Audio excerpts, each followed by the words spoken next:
Câu chuyện cậu bé chăn cừu và bài học về lòng tin. Chương 1. Cậu bé Mike và những ngày trên đồng cỏ. Ngày xưa, tại một ngôi làng nhỏ trên một đồi núi cao, có một cậu bé chăn cừu tên là Mike. Cậu sống cùng cha mẹ trong một căn nhà gỗ đơn sơ nằm ở rìa làng.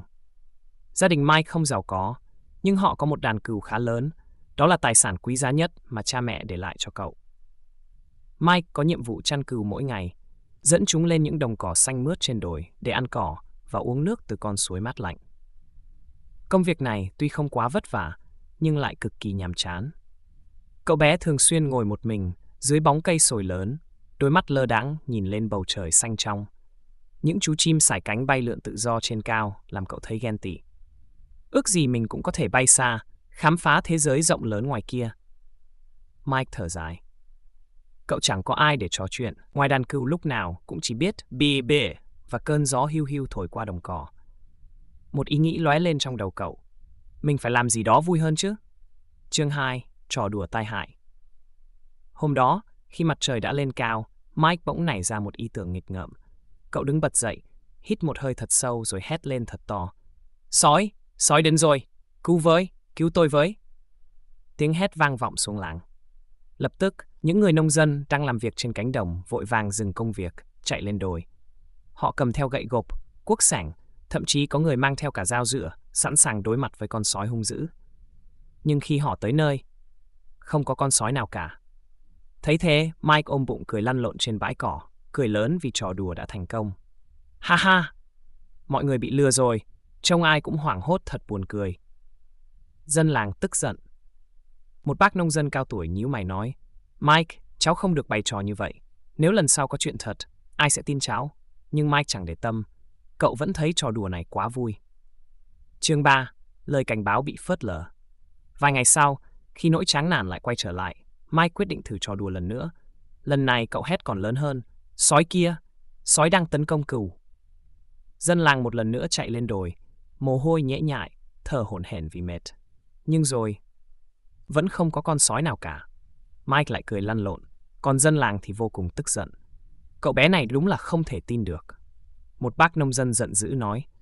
Một bà lão cũng lắc đầu. Nếu lần sau nó lại kêu cứu, tôi sẽ không thèm chạy lên nữa đâu. Một ông cụ râu tóc bạc phơ tiến lại gần Mike, giọng trầm buồn. Mike, cháu hãy nhớ rằng, khi cháu nói dối quá nhiều, đến khi thật sự cần giúp đỡ, sẽ chẳng ai tin cháu nữa đâu. Nhưng Mike chỉ cười khẩy, nghĩ rằng mình sẽ luôn kiểm soát được tình hình. Cậu không biết rằng, một cơn ác mộng thực sự đang đến gần. Kéo đến che kín bầu trời, gió rít qua những hàng cây, tạo ra những tiếng hú ghê rợn. Mike đang mơ màng nhìn về phía chân trời thì sột soạt.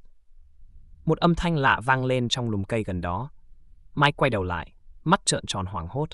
Một con sói xám to lớn, răng nanh nhọn hoắt, đang rục rịch tiến ra. Đôi mắt của nó sáng rực lên trông rất đáng sợ.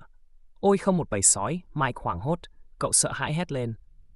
Trời ơi, sói! Sói thật kìa! Cậu chạy thục mạng, vừa chạy vừa hét to. Sói! Sói thật!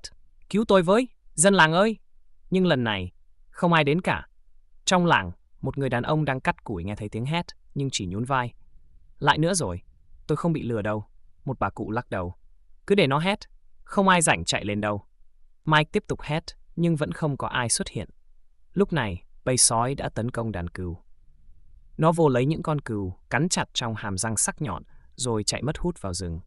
Mike đổ sụp xuống đất, nước mắt trào ra vì hối hận. Chương 5. Sự hối hận và bài học đắt giá. Khi màn đêm buông xuống, Mike dẫn đàn cừu còn lại về làng. Dân làng nhìn thấy bầy cừu liền hỏi chuyện. Cậu cúi đầu, giọng nghẹn lại. Lần này sói đến thật, nhưng không ai tin cháu cả.